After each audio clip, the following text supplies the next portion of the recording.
Owning a business is tough. It takes guts and grit. But you know what matters most? Your mindset. It's the control center for everything.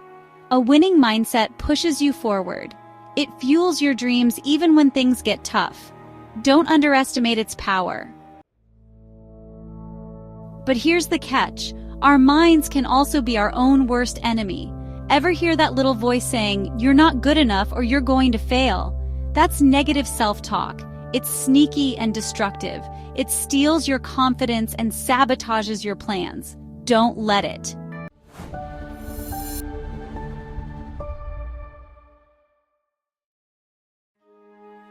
Want to know the secret weapon against negativity? The Bible.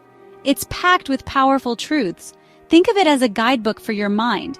It helps you replace those negative thoughts with God's positive ones. Trust me, it works. Here are some verses to write down and remember.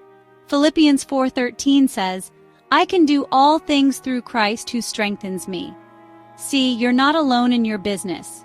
God is right there with you, ready to help you succeed. Another great one is Proverbs 18:21. Death and life are in the power of the tongue. Your words have immense power. Speak life into your business. Declare success and watch what happens. Now let's get practical. When negative thoughts creep in, and they will stop and identify them, write them down. Then find a Bible verse that combats that lie. Say it out loud. Believe it. Replace fear with faith.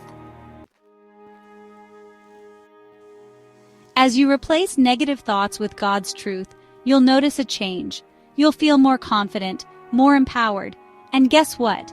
That confidence spills over into your business decisions, your interactions with clients, everything. Challenges are part of business, but don't let them paralyze you. Remember God's promise in Joshua 1:9. Be strong and courageous. Do not be afraid. Do not be discouraged, for the Lord your God will be with you wherever you go. Cling to that promise. The amazing thing, this positive transformation doesn't stop with your business. It spills over into every area of your life, your relationships, your health, your overall well-being. It's a beautiful thing. So, are you ready to ditch the negativity and embrace God's truth? Start today. Open your Bible, find those verses, declare them over your business, and watch your mindset and your business soar to new heights.